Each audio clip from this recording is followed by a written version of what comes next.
Good evening. My name is Alexie Vergara, and my spirit that I chose was Grey Goose vodka. Some Grey Goose vodka hard facts include their location, which is France Picardy, their spirit production styles being high quality wheat is processed using advanced milling, fermentation, and distillation methods to produce a highly rectified spirit, which is blended with soft water and cognac. Some useful information pertaining to that would be they use only two ingredients, being single origin Picardy winter wheat and natural spring water, and is also named after a German white wine. Their major products that they produce are their top Grey Goose Le Melon, Cherry Noir, Le Porri, and their pear flavor, which has been quickly gaining notice throughout the vodka community. Next is some general information pertaining to Picardy France, which includes their products that they're known for are their dairy and beef cattle exports, and the quality of both products and specialties that they come in via distinct flavors and or from distinct regions, which rounds out to the size of production about 25% of all French agricultural exports. Their major techniques that they use to make Grey Goose vodka would be their 5-column distillation process, and it makes their brand different or unique due to that. Grey Goose is the first vodka to be produced in the Matrier de Chai tradition, which allows aromas to be produced in the distillation process specific to Grey Goose vodka. A brief history about how Grey Goose vodka became a popular brand was that in 1997, the campaign started by using experimental marketing techniques that involved using an emotional hook, which created a brand story.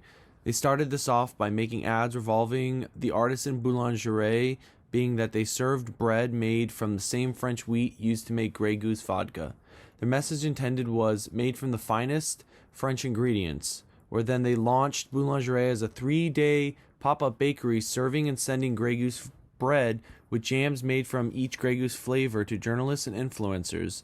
Following all this, they hosted parties and training events with influencers and hosted cocktail bars for guests to discover the Fly Beyond bar.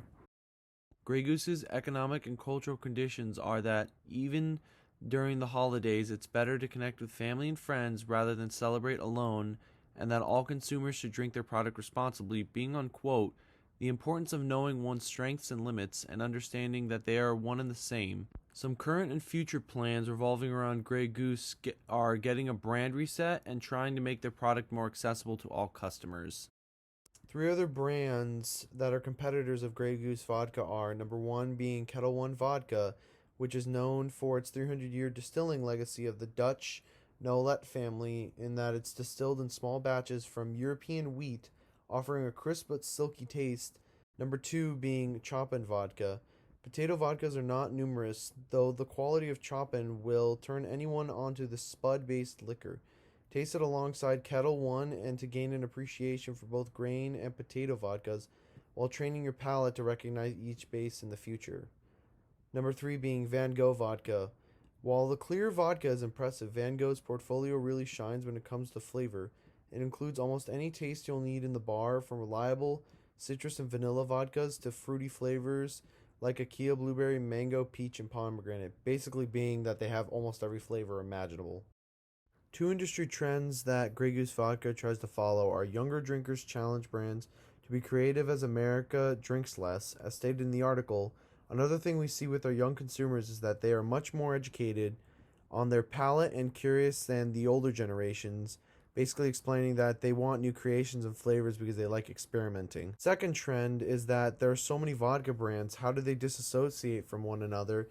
Being through marketing and or advertising with influencers and or becoming the next big thing through social media, or just by simply creating new drinks and or flavors that will both combat the palate and create complex drinks with layers to them.